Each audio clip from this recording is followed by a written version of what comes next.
자, 우러서로 한번 인사합니다. 은혜 충만, 성령 충만 받읍시다.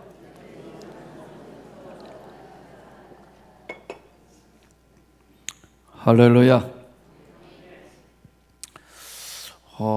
저는 정말 대구가 너무 좋아요.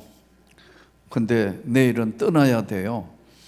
참 이게 어린 시절 고향이다가 보니까 앞산만 봐도 어릴 때 추억이 싹 지나가고, 또 이렇게 수성목만 가가지고 한 바퀴 돌아도 저거 어릴 때는 굉장히 크던데 왜 저렇게 작노?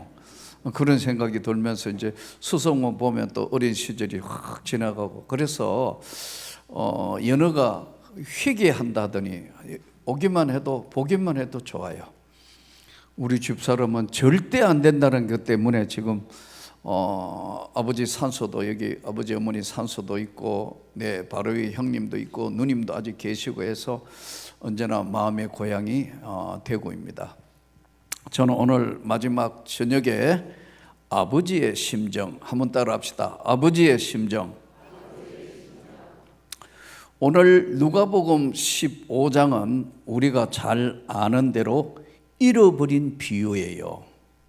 잃어버린 것에 대한 비유를 이제 예수님이 점점 강도를 높여가면서 말씀하시는데, 어떤 사람에게 누가복음 15장의 이제 시작이 모든 세리와 죄인들이 말씀을 들으러 가까이 나오니 바리새인과 서기관들이 수군거려 이르되 이 사람이 죄인을 영접하고 음식을 같이 먹는다더라. 예수께서 그들에게 이 비유로 이르시되, 비유, 원래 이제 파라볼레라는 말인데, 이 세상에는 같은 것은 없지만 그거하고 가장 비슷하게 설명할 수 있는 거, 가장 비슷하게 설명할 수 있는 게 비유예요.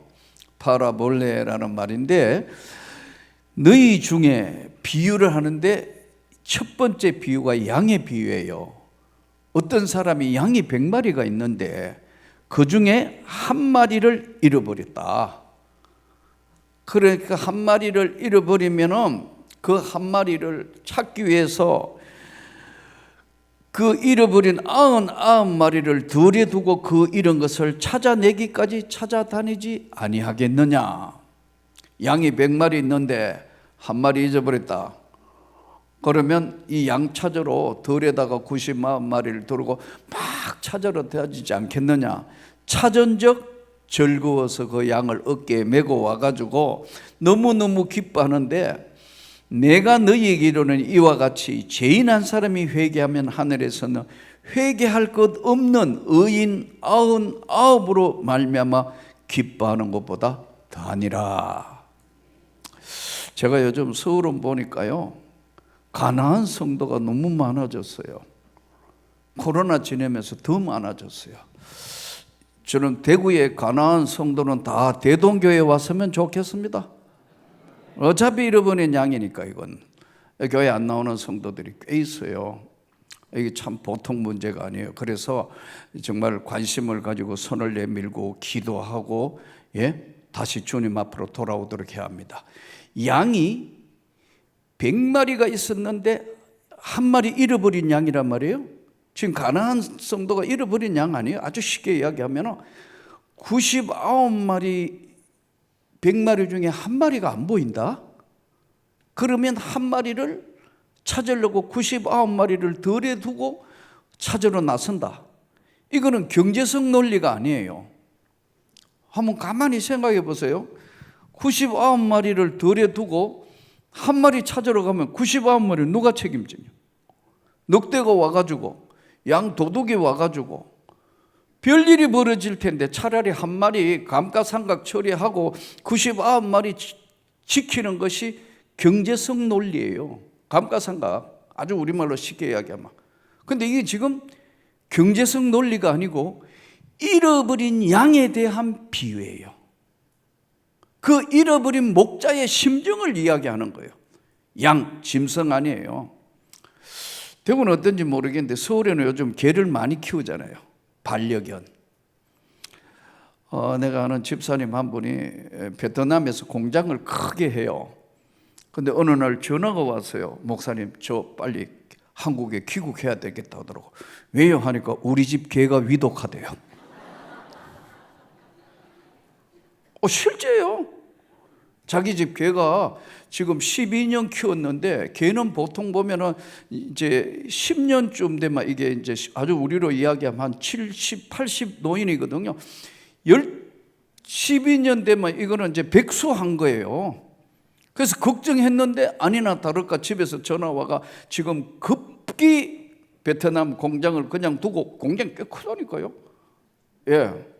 그걸 그냥 두고 지금 나온다 해가지고, 그래요 하고 가만히 생각해보면 이게 맞나 틀리나.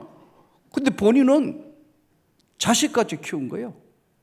아들이 하나 있는데, 이 아들이 지금 뭐 해외에 나가 있기도 하고 뭐 여러 가지 그렇다가 보니까. 그런데 부부가 인테리들이에요. 근데 여러분, 우리는 웃지만 본인은 심각한 거예요. 근데 결국은 걔가 죽었어요. 걔가 죽었어요. 예? 납골당해 갔어요.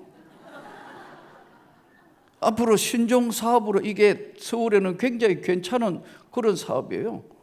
예, 걔도 여러분 파마하고 씻어주고, 뭐 해외 나갈 때 부부가 제일 걱정되는 게 자식이 아니고 우리 집 개를 맡길 데가 없어가지고, 예, 지금 그 동물 그거 하는데 맡겨놓고 가요. 개 호텔도 있습니다. 여러분 모르시는구나. 비싸요. 반려견이기 때문에 그렇거든요. 이게 요약하면 뭡니까? 나하고 관계가 있다 이거예요. 길거리 돌아다니는 남의 개에는 아무 관심이 없지만 나의 일생을 같이 하는 반려견이라 이거예요. 아이들도 개, 같이 집에 있던 개 만일에요 병들어 죽으면요, 애들이요 한동안 헤매요. 이게 왜 그러냐 하면은 관계성에서 오는 거거든요. 우리는 아무 관심이 없어도 이스라엘에 지금 양치기가 양마다 이름이 다 있고 굉장히 아끼는데, 한 마리가 없어지면 99마리를 들에 두고라도 찾아 나서지 않겠느냐. 그게 뭐냐 하면 목자의 심정을 이야기하는 거예요. 실제로 1947년 11월 23일 인터넷에서 봐도 나옵니다. 이 성경 역사를 바꾸는 사건이 하나 벌어졌어요.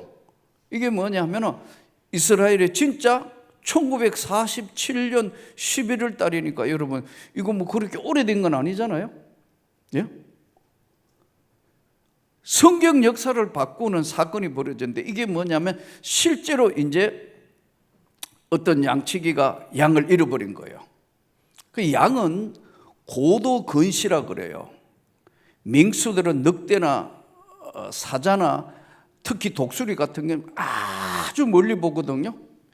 개도 여러분 시력이 좋을 뿐만 아니라 아주 기와 냄새가 사람의 상상을 초월할 수 있는 그런 민감하단 말이에요. 그래서 마약견, 수색견 개들이 나서는 거거든요. 소리, 냄새 그거 또 멀리서도 보는 거거든요. 맹수는 그런데 이게 양은요 고도 근시예요. 멀리 못 보는 거예요. 이빨도 풀을 먹기 때문에 맹수가 아니에요. 누가 보호해 줘야 돼요. 양이 본성이 그렇다고. 그래서 TV에 가끔 나오는 거 보면 뉴질랜드라든가 아니면 호주라든가 저 중동 땅에 양치기 못하니까 몽골 이런 데 뭐가 하죠? 양치는 개들이 막 양들을 이리 몰고 저리 몰고 해가지고 우리에 엮고 멀리 도망가면 잡아 엮고 이렇게 해요. 근데 한 마리가 실제로 없었던 거예요. 1947년에 일어난 사건. 그래서 이제 찾으러 나섰는데 없어. 이거는 덜에 둔 게 아니고 우리에 가서 발견했어. 한 마리가 없다. 그래서 이 한 마리가 어디서 떨어졌는가 아무리 찾아도 없어. 찾아가다가 어디 갔냐면 사해라는 지역이 있어요. 사해 바다 옆에 그 보면은 실제로 가보면 동굴이 많습니다. 이 사해까지 갔는데 거기 보면 동굴이 이렇게 이제 있으니까 이렇게 여기까지는 갔을까? 그래서 밑에가 잘 안 보이니까 이 양치기가 돌멩이를 들고 구덩이로 던져본 거예요. 그럼 만일에 자기 양이 거기 빠졌으면 다리가 부러졌거나 해가지고 돌멩이 맞으면 어떨까요? 할 거 아니에요. 그러면 이제 줄 잡아 올리려고 던졌는데 양 소리는 안 나고 장도 깨지는 소리가 퍽퍽 나는 거예요. 이상하다. 그래 한 번 더 던졌어.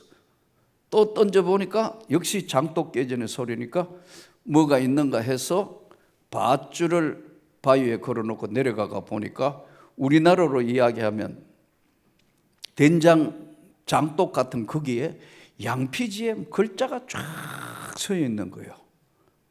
그래서 근데 이 지금 첫 발견한 목동이요, 팔레스틴 사람인데 까막눈이라. 까막눈 뭔지를 아시죠? 일자무식, 우리로 이야기하면 모르는 거, 글을 모르는 친구예요. 그래서 이거를 다 가져와가 8개인데, 두루마리가 8개인데 가져와 가지고 이 아랍 상인에게 고물상에 가가 팔아먹었어요. 얼마 받았을까요? 고물상이니까 고물값 받았을 거 아니에요.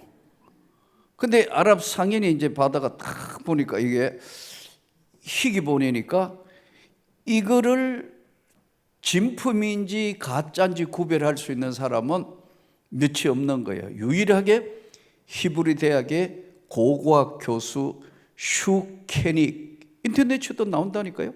슈케닉이라는 교수가 진품이가 아닌 것을 구별할 수 있는 유일한 사람 중에 한 사람이라.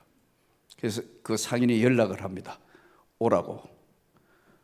그런데 그 슈케닉 교수의 아들이 뭐냐면 야딘인데 이스라엘 군 사령관이에요. 그 지금도 지금 팔레스틴하고 지금 살벌하잖아요. 지금 이제 이란까지 지금 한판 붙느냐 안 붙느냐 요즘 TV에 지금 그게 초미의 관심이고 환율이 지금 1,400 올라갔다가 내려갔다가 난리도 아니잖아요. 기도해야 할 줄 믿습니다. 이 전쟁 진짜 더 커지고 하면 판이 커지면 정말 이거 걷잡을 수 없다는 거예요. 자, 그런데 안 됩니다 하니까 왜 혹시 거기 가가 인질로 잡히면 아버지 작전하는데 군 작전하는데 안 되니까 가지 마세요 했는데 그 아버지가 갑니다. 내가 평생을 하나님 말씀을 연구한 사람인데 안 갈 수 없다. 얘가 가가 보니까 진품이에요. 이게 구약 성경, 우리 목사님이 구약 꽉 잡고 있는 교수님이잖아요. 왜? 이 책이 바로 성경 역사를 바꿔 넣는 사해사본이라는 구약의 성경이에요. 성경 역사를 바꿔 놨다니까요. 이게 1947년에 바로 이 사건 때문에 일어난 거예요. 그래가지고 어떤 일이 벌어졌냐 하면은 이 사람이 상인이 또 어디로 팔아먹었냐 하면 이걸 러시아 정교회에 4개를 팔아먹은 거예요. 그러니까 슈케닉 교수는 4개만 사왔겠죠. 예? 정교회 팔아먹어버렸으니까. 이걸 찾으려 했는데 정교회에 연락을 하니 정교회가 또 미국으로 돈 된다고 팔아먹어버렸네요. 이제 못 찾는 거예요. 그러자 슈케닉 교수가 돌아가시고 죽으면서 아들에게 유언을 합니다. 나머지를 찾으라고. 그러니까 야딘이 이제 예편해서 공부를 해서 히브리 대학교 고고학 교수가 되어서 다시 이걸 찾으러 평생의 작업으로 찾는데 미국의 어느 사람이 소장하고 있는 거예요. 살라 하니까 어마어마한 돈을 달라 하는 거예요. 개인이 회수해가 사올 수 없는 거예요. 할 수 없이 이스라엘 정부가 개입해가 그걸 사서 가져왔습니다. 그래서 이스라엘 정부가 돈을 얼마나 줬는지는 비밀, X 금액은 X라고 나온다. 그리고 가져왔어요. 그래서 우리 한국에도 가끔 사회사본 이렇게 본을 이렇게 해가 보여주는 게 이게 실제로 일어난 사건이다. 어떤 사람이 예수님 말 양이 100마리가 있는데 한 마리 잃어버려도 찾지 않겠냐?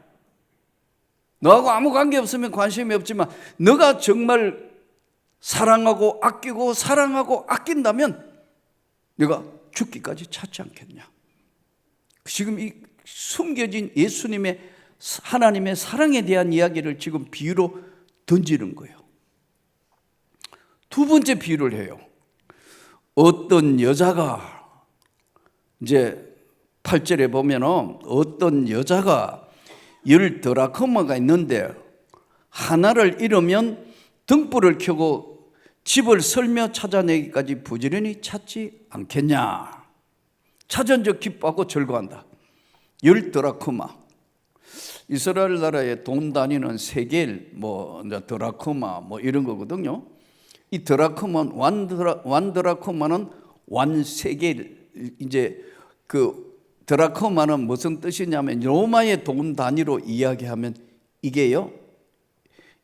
우리로 이야기하면 환율로 이야기하면 이제 그 데나리온이에요.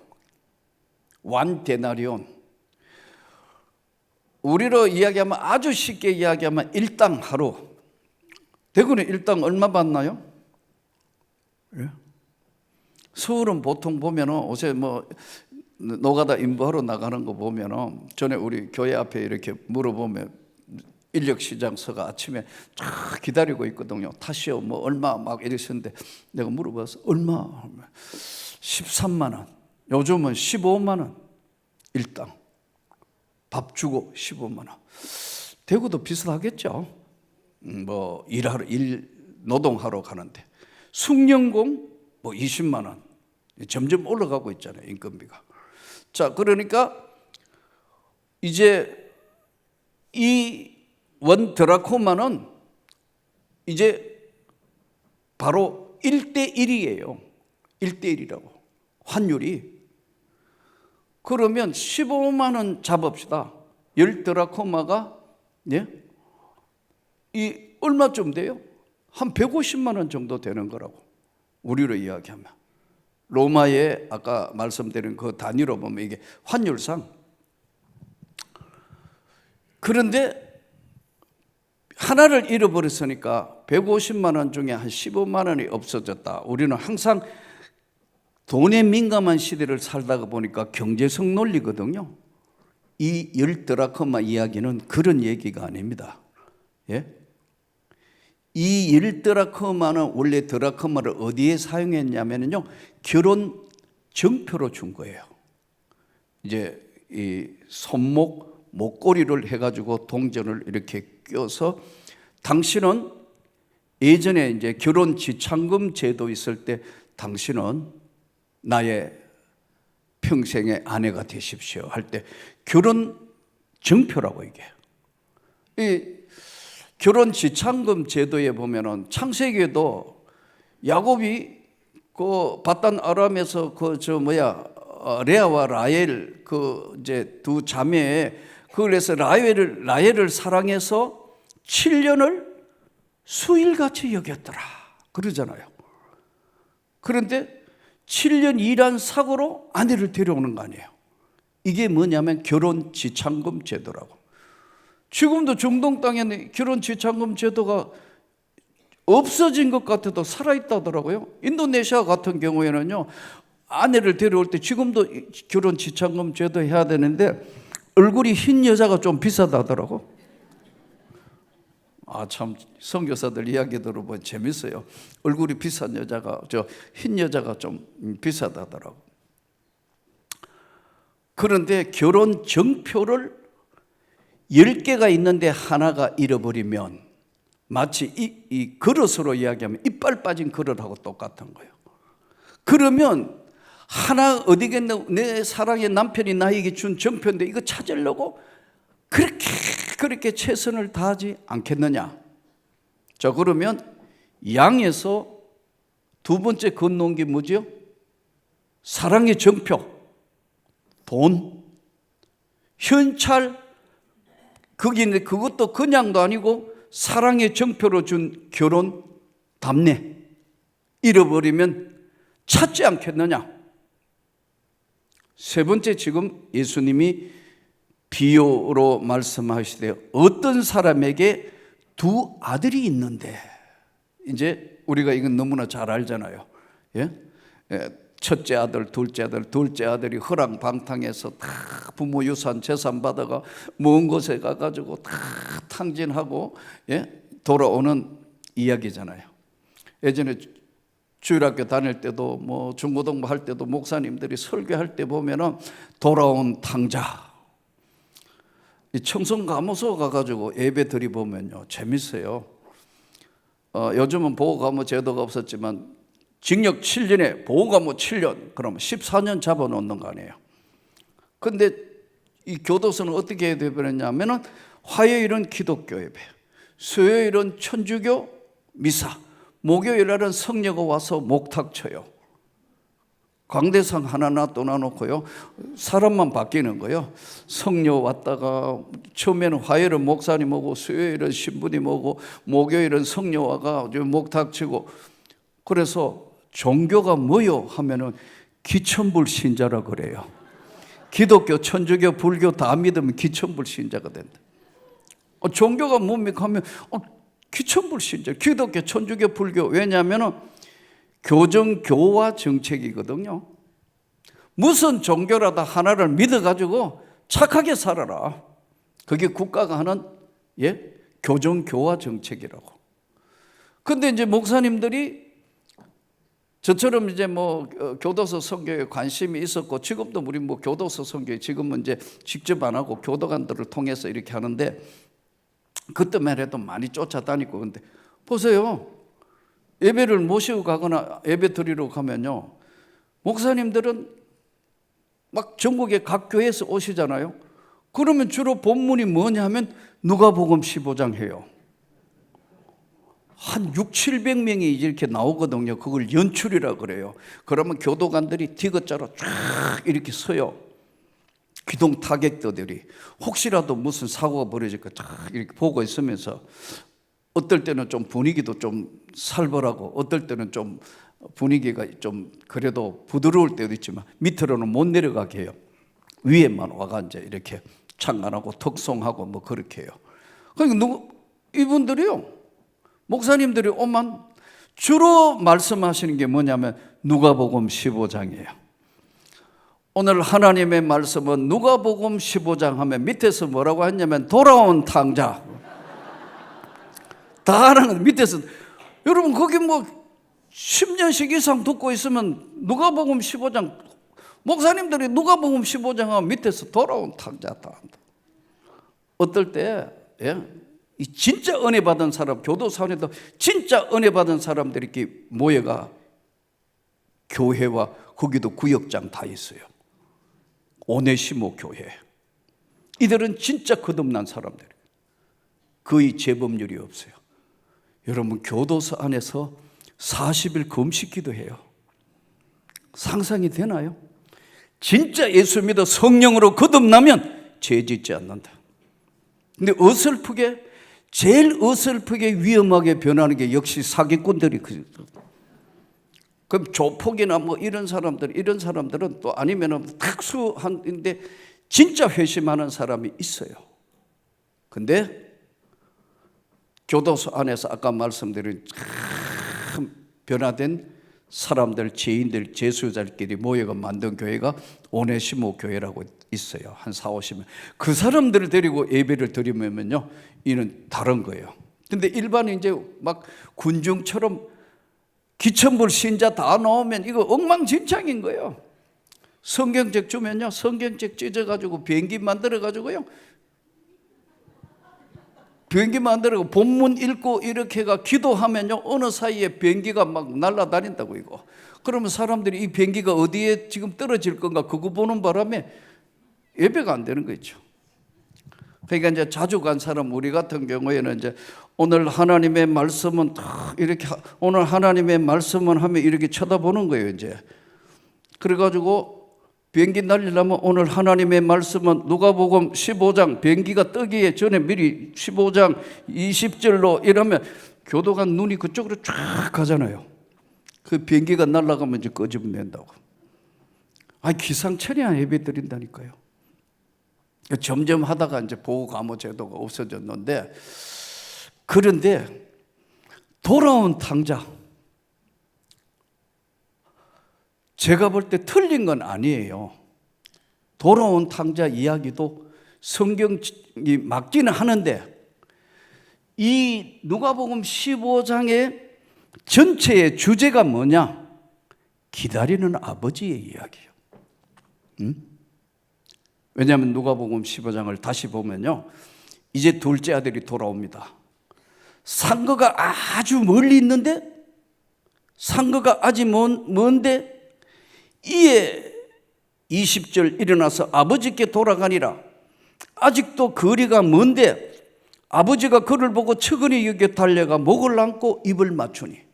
누가 달려간 거요? 아버지가 달려간 거예요. 기다리는 아버지 이야기예요. 돌아온 탕자가 주제가 아니고 언제까지나 돌아오도록, 또 돌아오도록 기다리는 아버지의 이야기를 지금 하고 있다, 이 자체가.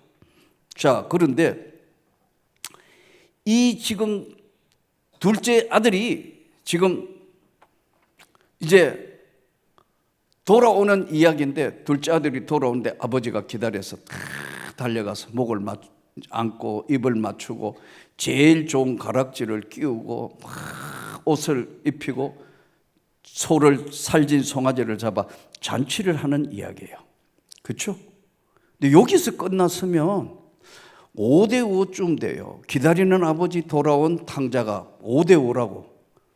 근데 갑자기 밑으로 내려가면은요, 이제 다른 이야기가 나와요. 첫째 아들 이야기가 나온다고. 첫째 아들이 뭐냐면, 밖에서 일하다가 무슨 소리가 나니까 이게 무슨 소리야? 종들한테 물었더니 몰라요? 당신 동생이 죽었다가 살아났던 동생이 돌아와가 아버지가 지금 소 잡고 잔치하고 난리가 났어요. 그러니까 첫째 아들이 아버지한테 와가 따지는 거예요. 아버지, 나는 이렇게 날마다 때마다 힘써 일하고 했는데 염소 새끼 한 마리라도 안 주시는데, 아버지 유산 다 창기하고 다 먹어버린 이 아들 왔는다고 어떻게 이럴 수가 있습니까? 이 지금 첫째 아들이 아버지에게 따지는 이야기예요. 그때 아버지가 뭐라 그러죠? 얘야, 내 것은 다 너의 것 아니야. 나의 것은 다 내 것인데, 너의 것인데, 네 동생은 죽었다가 살아왔는데 내가 기뻐하는 것이 잘못된 거야? 여기에 말씀이 마무리가 돼요. 자, 그러면 이게 무슨 얘기냐면 이런 거죠. 첫째 아들이 누구냐? 맏아들이 누구냐? 먼저 믿은 우리를 이야기하는 거예요.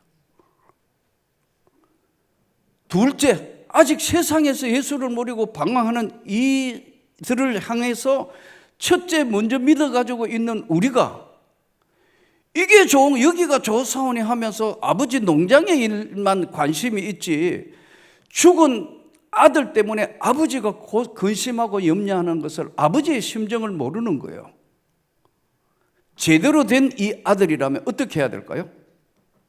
아버지, 동생 때문에 밤마다 잠 못 자고 괴로워하고 힘들어하니까 아버지, 차라리 농사 짓는 거 뭐 하는 건 좀 뒤로 하고 동생 찾으러 갑시다. 이래야 되는 거 아니에요? 어때요, 우리 찬양 때? 이래야 되는 거 아니에요? 제대로 된 아버지한테 제대로 된 맏아들이면 아버지가 허랑방탕하여서 먼 곳에 사라진 이 아들을 얼마나 가슴 아프고 힘들어하는 거 아니까 동생 찾으러 갑시다. 이래야 된다고. 아버지의 심정은 모르고 그냥 농사 열심히 지어가지고 염소 양 몇 마리 더 커지고 이런 데만 관심이 있다는 거지. 이게 아버지의 심정하고는 관계없이 있다는 거예요. 또 거기까지는 어디 갔는지 못 찾는다 하면은, 송아지 한 마리 잡았다고 염소 새끼하고 비교하면서 나한테는 이럴 수 있습니까? 그런데 제대로 된 아들이면, 아버지, 송아지 한 2마리 더 잡읍시다. 온 동네 방네 옆 동네까지 다 불러서 한번 잔치합시다. 이래야 되는 거 아니에요? 그분데 어마어마한 유산을 가지고 있는 받을 사람인데 이것을 오늘 우리에게 던지는 메시지예요. 아버지의 심정. 저는 목회를 하면서 참 많은 시행착오도 해봤는데 한 번은요, 이제 교회가 이제 본격적으로 좀 성장을 하니까 신방을 해야 돼요. 신방을 해야 되는데 봄 신방, 가을 신방. 그 이제 교회가 이제 좀 더 커져 보니까 전 신방 안 해요. 할 수도 없고. 그래서 교구로 나눠가 부목사님들이 다 신방해요. 그러고 이제 했는데 뭐 할 수가 없으니까. 근데 이제 한참 막 성장할 그 시기인데 우리 권사님 한 분이 그래요. 목사님 좀 신방 오실 수 없습니까? 그래요. 그래서 시간을 좀 조정해 봤는데 좀 힘들 것 같은데 그러니까 옆에 권사님이 툭 치면서 그래요. 우리 목사님은 우리 집에 신방 온 지 10년도 넘어서 이러더라고. 좀 가슴이 철렁하더라고. 그래. 그러면 내가 얼굴 도장이라도 좀 찍기 위해서 사람한테 보이려고 하나님 심정하고는 다르게 사람한테 점수를 따야 된다는 좀 지금 생각이 참 얄팍한 생각인데 신방을 다 해봐야겠다. 이래가 하루에 몇 집씩 신방하기로 했냐면 20집씩. 신방 계획을 20집에서 24집을 신방하는 거예요. 그리고 여러분 생각해 봐요. 하루에 20집에서 24집이면 얼마나 많아요. 엄청나게 많은 거거든. 그래가지고 이제 새벽기도 하고 아침 9시에 나오고 이제 신방을 해가 여러분 20집씩 24집 신방하려면 그 집에 머무는 시간이 20분에서 최고 가봤자 30분 해야 된다고. 20분 단위로. 그러다가 또 동선이 움직여야 되잖아요. 그럼 또 그 집에 가 신방하면 목사님 예를 들어 내가 야구르트를 잘 먹는다. 그럼 저 집에 가면 또 야구르트 있어. 목사님들이 살찌는 이유가 신방살이라고 있어요. 봄 신방, 가을 신방하고 나면 이 체중이 붙는 거거든. 그러니까 막 한 10대집을 신방을 하니까 새벽기도 했죠. 피곤하죠. 막 계속 주는 거 먹죠. 또 한 번도 먹는 걸 어렸을 때부터 다 우리 예전에 여기 어르신들 다 가난하게 살았으니까 음식 남구면은 죄다. 그러니까 안 넘어갈 이까지까지 끼역끼역 먹고 있다고. 참 미련스럽게요. 또 그 집에 가가지고 음식 먹어야지. 목사님에서 만든 거 안 먹을 수 없잖아요. 그래가지고 한 몇 집쯤 됐는데 오후 한 2-3시쯤 돼서 몇 집쯤인지 정확하게도 모르겠어요. 이제 신방을 갔는데 이제 대신방 한다고. 대신방 갔는데 주의 주실 화평 믿음 없기 위해 막 찬양하고 기도하는데 잠이 오는 거야. 아니 여러분 잠이 체면이 없잖아요. 잠이 오는데 지금 앞이 캄캄하게 아무것도 안 보이네. 그래서 이제 여전도사님 보고 기도하라. 네 여전도사님이 새로 부임한 지 한 달도 안 됐어요. 그러니까 담임 목사님한테 잘 보이려 그러는지 막 이 사람이 그 신방하고 아무 관계없이 막 당회장 목사를 축복하고 난리가 났어요. 아니 원래 이게 기도가 사실 대표기도 오늘 장로님 기도 잘 하시던데 대표기도는 3분 이내에 짧고 간결해야 되거든요. 근데 이게 신방기도가 아마 이제 부임한 지 얼마 안 되니까 뭐 담임 목사한테 잘 보이려고 그랬는지 하여튼 한 5분 기도했어요. 신방기도로. 저게 뭐 저렇게 길게 기도해 하다가 난 잠들어 본 거예요. 잠이 드는 거예요. 그 짧은 시간 꿈꾸고 난리 난 거예요. 나는 할 건 다 해서 나는. 근데 우리 집 사람이 옆에서 기대가 막 한참 기대가 자고 있니까 갑자기 우리 집 사람이 이럴 때 눈 떠 보니까 여기가 어딘지 모르겠네. 여기가 서울인지 부산인지 대전인지 구분이, 눈 떠 보니까 잠깐 사이에 이제 정신이 들어온 거예요. 그래가지고 여러분, 스물집을 신방하려면 종이에다가 쪽지에 제가 이 집에는 무슨 말씀, 이 집에는 무슨 말씀, 성경에 쪽지를 했는데 이 쪽지가 어디로 간지 모르겠네. 여러분, 그렇다고 이 쪽지 어디 갔노 이럴 수도 없는 거 아니에요. 못 찾겠어. 그 이래 갔다가 저래 갔다가 하다가 보니까 성경 기절이 한 기절 눈에 들어오길래, 그래도 이제 목회를 이제 좀 시간이 지나서 이제 목회 경험이 쌓였으니까 본문을 읽고 이제 대충 설교를 했어요. 그러면서 이 가정을 이제 축복하는 거예요. 이 가정이 뭐냐 하면요, 이 가정 집이 누구냐 하면은 노서운이라는 사람 집이에요. 노서운. 성씨가 노신데 전라도 영광분들이 그 가족이 형제가 몇 분 나와요. 근데 앞집에 누구 집에 앞집에 예배 드렸냐면 노막동 집에 예배를 드렸어요. 이 집이 딸이 여러 명 있어가지고 다시는 딸 고만 놓으라고 이름이 노막동이에요. 그런데 그 언니 집에 지금 예배를 드리는데 언니 이름이 노서운이에요. 섭섭하다고. 그러니까 노막동 집에 이미 예배를 드리고 노서운 집에 예배를 드리는데, 이제 아까 횡설수설하다가 본문을 하나 읽고 설교를 했는데 기도를 하는데 또 잠이 오는 거 있죠.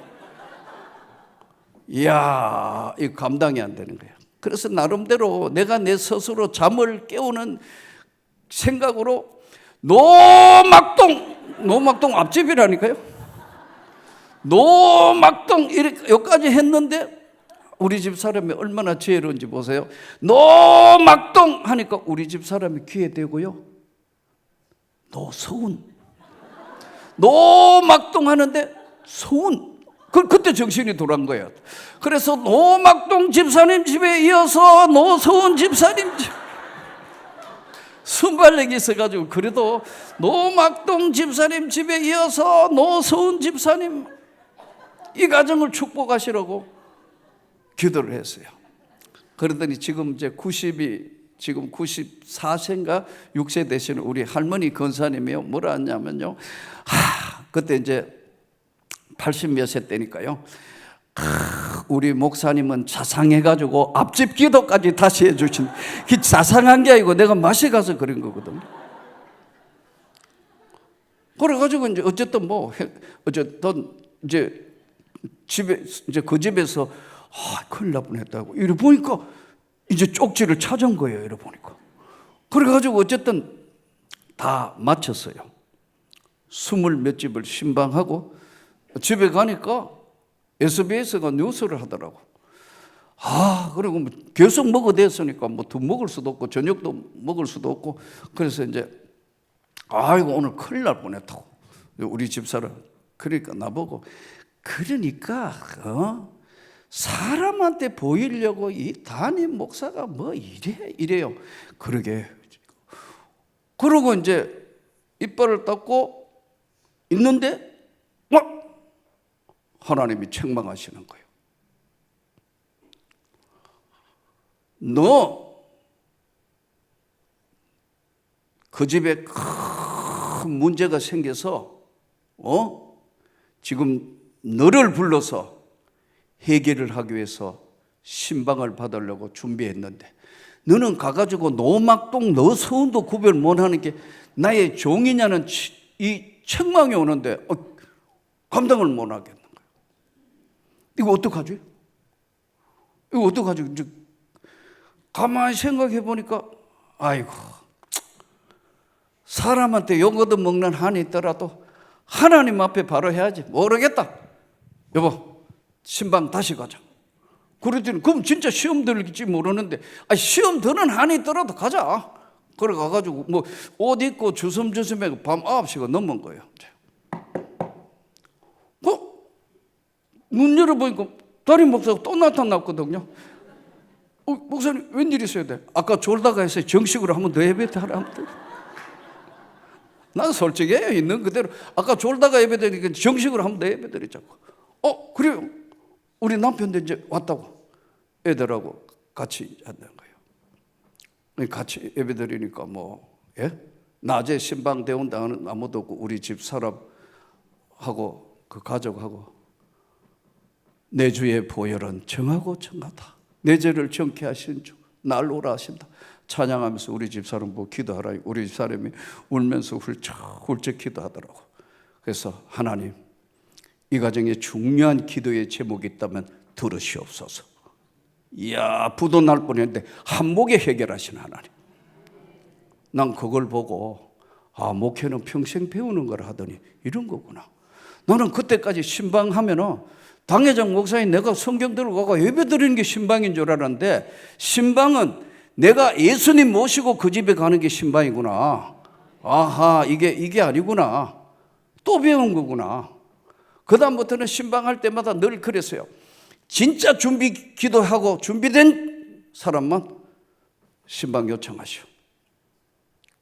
그러니까 그때는 가면 하나님이 역사를 하시는 거예요. 기도 외에는 이런 유가 나갈 수 없다. 예수님 말씀이 그대로 되는 거예요. 그럴까요?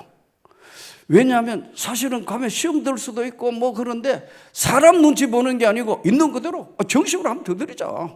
그러니까 이 바쁜 목사님이 그러니까 이제 점점 더 커지니까 이제 예배를 못 드리겠더라고. 특별하게 병원에 입원했다, 중병이다, 아니면 진짜 어려운 문제. 그때 이제 교구 목사를 통해서 보고받고 난 뒤에 성별회가 안 가면 목회를 할 시간이 안 되니까요. 이제 그래도 교인들한테 이제 양해를 구해서 그러면서 여기까지 왔는데, 여러분, 만일에 내가 그때 숨기고 또 체면으로 가고 사람들의 눈에는 그냥 넘어갔을지 모르지만 하나님의 눈에는 빵점입니다. 여러분, 지금 맏아들 이야기를 하잖아요. 아버지의 심정을 이거 전혀 모른다. 이거. 여러분, 오늘 앞으로 우리가 살면서 세상에는 이래저래 살고 저래 살고 할지 몰라도 하나님 앞에 자존심 차리는 거 제일 바보예요. 하나님 우리를 다 아신다고. 내 모습 이대로 주님 앞에 엎드리며 그 주님이 여러분의 모든 문제를 해결해 주실 줄 믿습니다. 그분은 살아계실 뿐만 아니라 우리가 어떻게 하는가 하는 모든 것도 보고 계시고 역사하시는 거예요. 제가 학교 근무할 때 첫날에 그랬잖아요. 여기 청송 계시던 분도 계시던데 강력한 성령의 불을 받았다고. 그게 이제 그 셋째 날인가 근데 학교 출근했는데 이야, 놀라운 세계를 접하는 거예요. 이제 다 교회 가니까 선생님들이 양쪽으로 탁 나눠져가 미쳤다. 아니 진짜 성령 받았다. 난리가 났어요. 탁 가가 이제 앉는데 내가 학생과장을 맡고 있었는데 학생과 개원한 사람을 탁 우리 개원 선생님인데 이렇게 탁 보니까 평소에 예수 잘 믿는 줄 알았어요. 근데 이 사람이 모든 사람한테 숨겨서 들어온 몰몬 교인이라. 몰몬 교인은 여러분 콜라도 안 마십니다. 아주 정결하게 산다고요. 술 담배는 말할 것도 없고 콜라도 안 마시는 분이에요. 근데 사람을 이래 보니까 얼굴이 자꾸 찌그러지는 것 같아요. 이상한데? 그래서 일어나가 인생 잠깐 좀 봅시다 하니까 왜요 하더라고. 잠깐 좀 보자고. 그러니까 이제 막 소문은 표제가 있지 막 이래가지고 왜 보자 하는 거 그러더라고. 그러니까 이제 잠깐만 좀 보자고 학교에 숙직실에 들어간 거예요. 숙직실에 딱 들어가자 앉자마자 손을 잡고 딱 붙들고 기도하는데 놀라운 세계를 보여주는 거예요. 왜 두루마리 화장지 있죠? 우리 화장실에 가면 그런 게 쫙 펼쳐져 보이는 거예요. 이 사람 붙들고 기도하려는데 쫙 펴지면서 흰 두루마리 그런 화장지 같은 게 펼쳐지면서 사람 이름이 왜 대학교 합격자 발표처럼 이름이 쫙, 좀 모르는 이름들이에요. 쫙. 근데 이분 이름이 이병운이에요. 예? 이병, 이 사람 자꾸 내가 그러니까 이병운인데 우하고 한참 있다가 니은을 손가락이 나오고 니은을 딱 쓰는데 이병운하고 싹 갈로를 하면서 몰몬 써놨더라고. 내가 당신은 예수 믿는 사람이 아니고 몰몬이야 이랬더니 뒤로 기절했거든. 그러고 뒤로 기절해 끝나더니요, 운동장에 나오가 돌아간다 왜 빙빙 돌면서 뭐 주여 하고 난리가 난 거예요. 그러니까 교장선생이 선생 하나만 미쳐도 죽겠는데 이게 또 하나 미쳐가 이거 난리가 나. 성령을 받는 거예요. 이야, 아까 그랬죠. 어제 여기 우리 졸업생들 좀 왔다고 그러던데 뭐 앞에 옆에 뭐 좀 왔다는데 이게 사람들이 많다 보니 잘 모르겠던데 난리가 난 거예요. 학교가 아까 말씀드린 거죠. 이 세계 이런 세계를 갑자기 열어서 보여주시는 거예요. 근데 이분이 몰몬 신학교를 졸업하고 우리로 이야기하면 몰몬 목사라, 감독. 해가 대구에 요즘 몰몬 신학교 크게 세워져 있습니다. 몰몬 신학교 교수로 갈 동안 기독교가 뭔가를 알기 위해서 우리 학교에 와 있은 거예요. 근데 한순간에 내가 몰몬이야. 뒤집어졌다. 지금은 장로님 되셨어요. 예, 열심히 장로님. 자, 근데 이제 이 사건으로 인해서 했는데, 이야, 딱 이분이 성령을 받아서 거듭나는 거예요. 은혜를 받는 거예요. 한순간에 달라진 거예요, 몰몬에서. 근데 기가 막히게 알아맞혀서 몰몬 신학교에서 학교 관계자들하고 있는 사람들이요, 학교 교사 그만두고 몰몬 교수로 가자고 며칠 뒤에 찾아온 거예요. 월급도 2배 더 줄 거예요, 교수니까. 모든 여건들이 훨씬 나은데도요, 나는 예수를 믿습니다. 더 이상 몰몬을 믿지 않습니다. 모로나의 경을 믿지 않습니다. 이러는 거예요. 그 바람에 이제 난리가 난 거예요.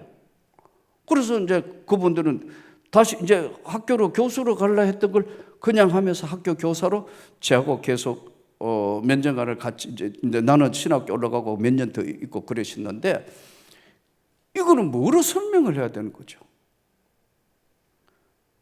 여러분, 성령을 받으면 아버지의 심령을 아는 거예요. 은혜는 뭐냐면 주님의 뜻이 무엇인가를 깨닫는 게 은혜예요. 우리가 알아야 할 것은 정말 하나님 앞에 간절히 기도하면 그분이 역사하신다니까요. 예수 이름으로 치료해 주시는 거예요. 예수 이름으로 능력이 나가는 거예요. 예수 이름이 권능이 나가는 거예요. 근데 이게 너무 피상적으로 해가지고 확신이 없는 거예요. 또 그렇게 기도도 하지도 않고. 이게 지금 제가 볼 때는 우리 한국교회 앞으로 지금 가장 크나큰 문제예요. 아버지의 심정이 뭔지를 모르는 거예요. 제가요 86년 2월 13일에 우리 학교하고 학교에는 그냥 강의를 하러 오고 교회에 부흥회를 했다고, 이렇게 시골 교회니까 그렇게 크지도 않고 부흥회를 했는데 강사로 할머니가 오셨어요. 할머니가 오신 거예요. 이제 뭐 목사님이 온 게 아니고 할머니가 오셨는데, 학교 교사를 했던 할머니라서 이제 자기 이야기를 하는데, 이 할머니가 어떤 이야기를 하느냐면은 자기가 남편이 동경제대를 나왔는데, 일제시대 때 대단한 거 아니에요. 동경제대를 나왔고 자기는 초등학교 선생이었는데 집안 대 집안의 이야기에서 결혼을 했는데, 남편 집이 보니까 결혼해가 보니까 조현병, 네? 집안 대대로 이 조현병이 있는 집안이더라는 거예요.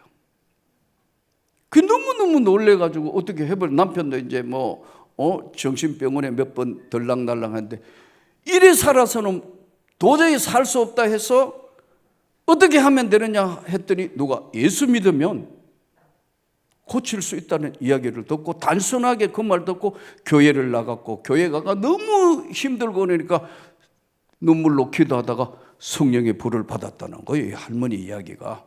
그래서 자기가 기도를 했더니 자기 남편이 제정신이 돌아왔다는 이야기예요. 아주 쉽게 이야기하면 집회 내용이.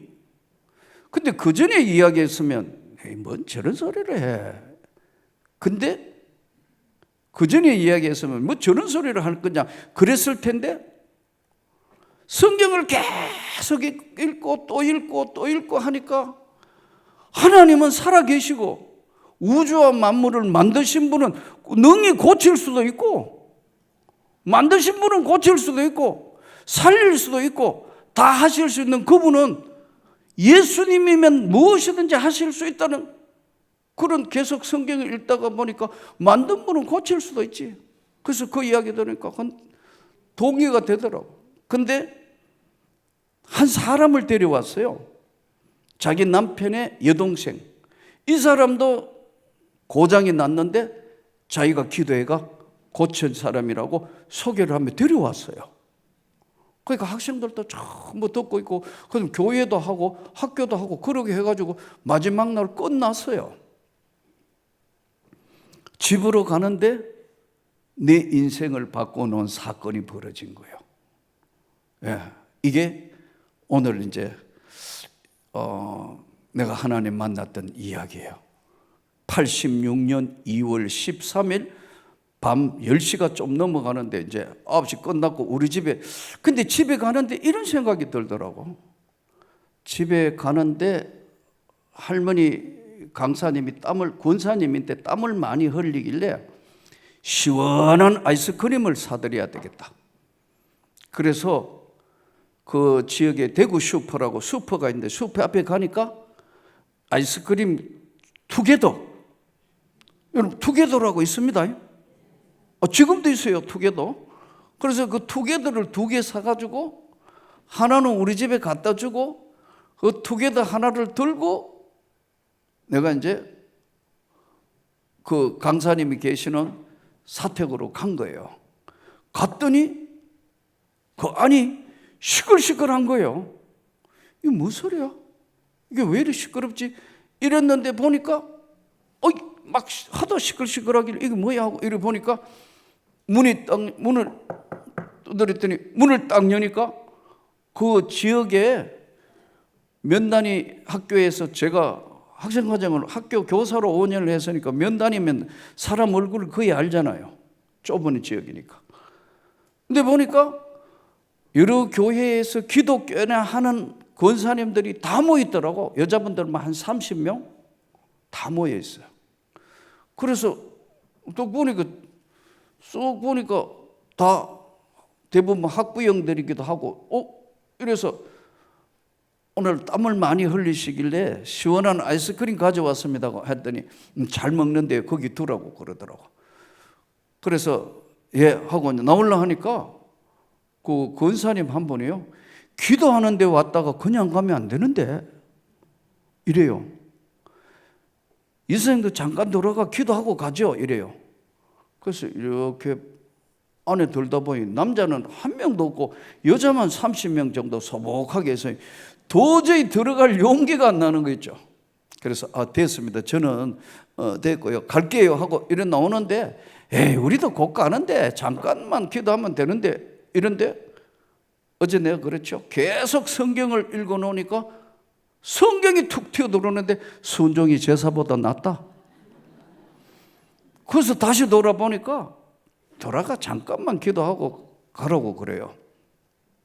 어떻게 할까? 갈까? 아니면은 들어갈까? 그 내 인생을 바꾸는 사건이에요. 에라 모르겠다. 나도 뭐 잠깐 가가 기도하라는 거예요. 뭐 잠깐 기도하면 돼. 방 안으로 들어간 거예요. 신발을 벗고 방 안에 들어가요. 방이 꽤 큰 방이에요. 꽤 큰 방이라고 사택인데 거기 이제 꽤 큰 방에 한쪽에는 부활 그림, 큰 부활 그림, 한쪽에는 이제 크게 이 모니터 이게 한 2배 이렇게 되는데 길이는 옆으로는 이렇게 길이 정도 큰 하나는 부활 그림, 하나는 예수님이 손에 못자국이 있는 이 정면을 보고 있는 그림이에요. 예수님의 초상화. 늘 기독교 서점에 가면 볼 수 있는 거예요. 늘 보던 거고. 근데 이제 들어가 앉으니까요, 이분이 그러는 거예요. 자, 두세 사람이 모여서 기도하면 하나님이 다 들어주신다 했는데 우리 한번 기도해보지 않겠냐고. 자, 다음 기도 제목 누구죠? 이러니까 자기 뭐 어떻게 이런 기도 제목이 있는데 기도를 해 주십시오. 같이. 들으셨죠? 하더니 자, 우리 기도합시다. 주여 삼창후에 통성으로 기도합시다. 난 솔직히 그때 주여 삼창이라는 소리 처음 들었어요. 난생 처음 들었다고. 내가 그랬잖아요. 골통 장로교회에 자랐는데 이게 무슨 주여 삼창은 순복음교회나 하지, 이거 말도 안 된다. 근데 주여 주여 하고 이제 기도를 하는 거예요. 근데 막 방 안에서 한 30명이 막 기도하니까 평소에 통성으로 기도하지 않는 나는 너무 괴롭게 힘든 거예요. 막 왕왕왕왕 소리 막 들리고, 그래서 속으로 이 잘못된 집단에 들어온 건가, 이게 어떻게 되는 건가, 이거 어떻게 하지, 막 그러고 있는데 계속 기도가 계속되니까 내 기도는 딱 한 가지. 하나님, 너무너무 힘들어요. 너무너무 힘들어요. 터질 듯해요. 막 그러고 있는데 내 인생을 바꾸는 사건이 벌어졌다니까요. 갑자기 내 눈앞에 빛이 환하게 들어오는 거예요. 그럼 이게 뭐야? 잠깐 생각해봐요. 아, 내가 기도하는가 안 하는가 누가 내 눈에다가 후라시를 비추는 거예요. 딱 이 생각이 들더라고요. 요 뭔데게 학부형이 선생 눈에다가 후라시를 붙이는, 뭐 이런 사람이 다 있어 하고 말은 못하지만 그런 생각하고 눈을 딱 떴는데 웬걸? 그래 하는 사람도 없고 전부 다 주여 막 기도하는데 환한 빛이 둘러 비추는 거예요. 이야, 놀래가지고 일어난 거예요. 이야, 이거 어디서 이런 빛이?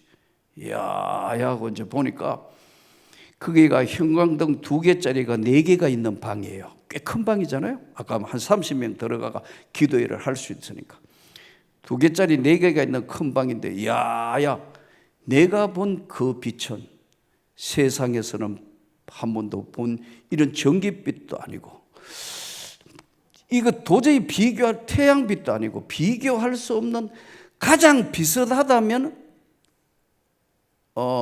굳이 비슷하다고 본다면은 왜 용접할 때 막 해가지고 하면 파란불 나오고 그 앞에 흰 색깔 나오는 것처럼 쫙 비치는 것 같은, 그거하고도 또 다른 환한 빛이 방 안을 둘러 비추는 거예요. 갑자기 형광등 빛은 빛이 아니에요.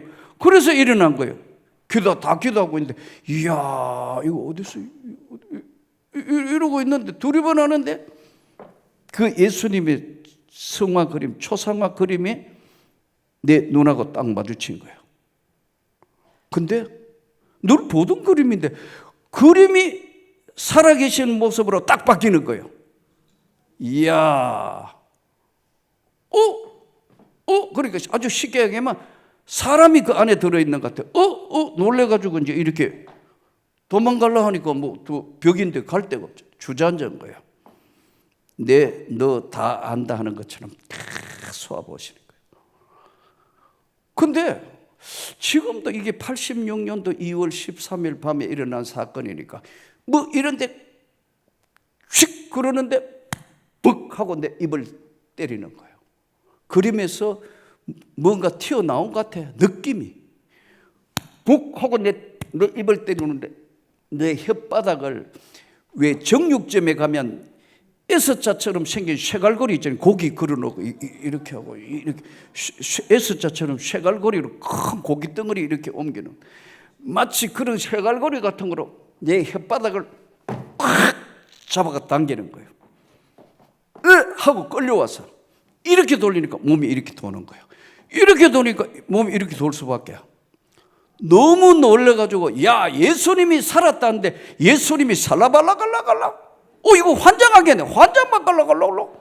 미치겠네. 미치바가 올라올라. 우리말이 안 되네. 한순간에 큰일 났네. 큰일 나바가 랄랄랄라. 여기 어떻게 할 수가 없네.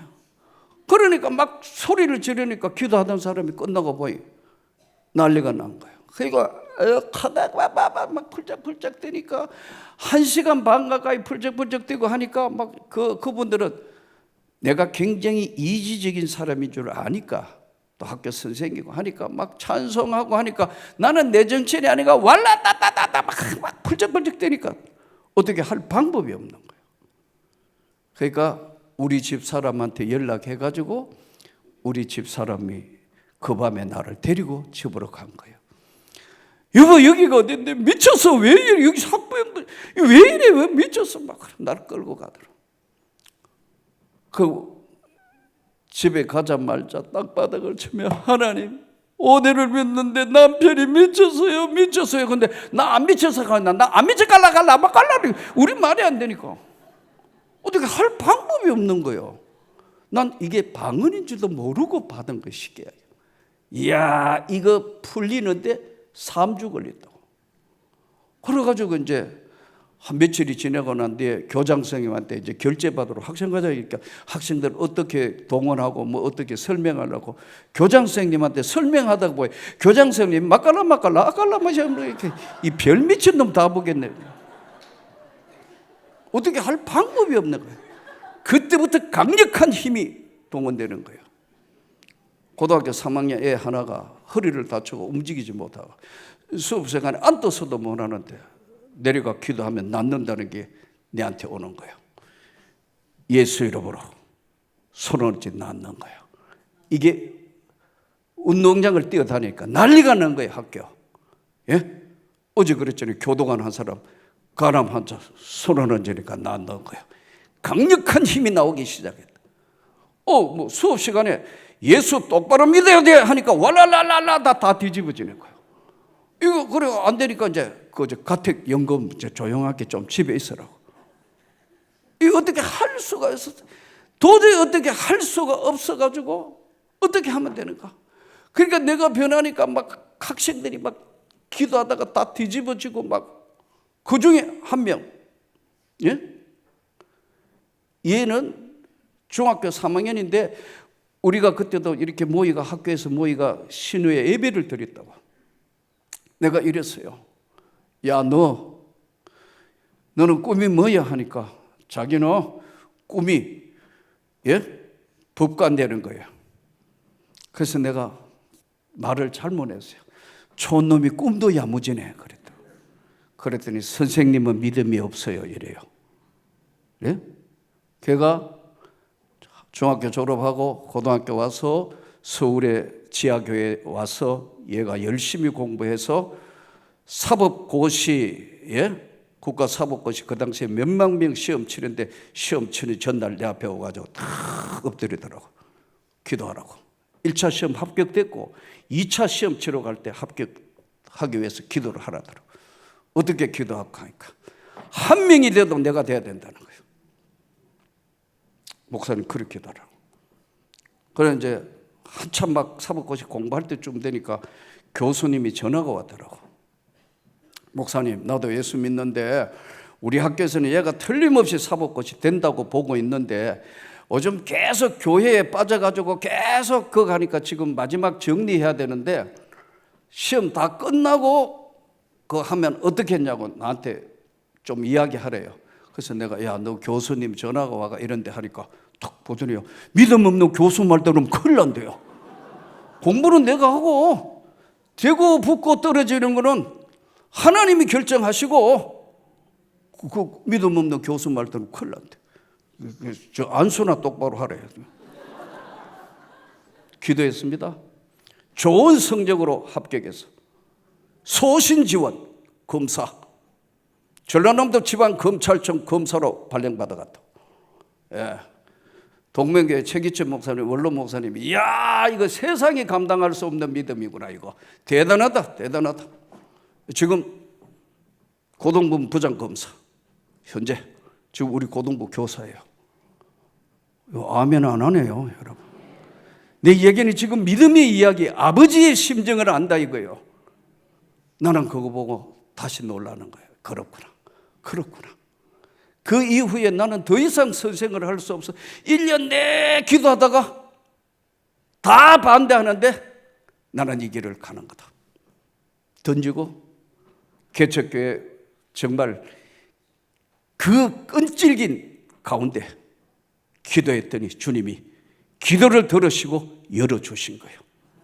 오늘 여러분의 아버지의 심정으로 살면 역사하시는 거예요.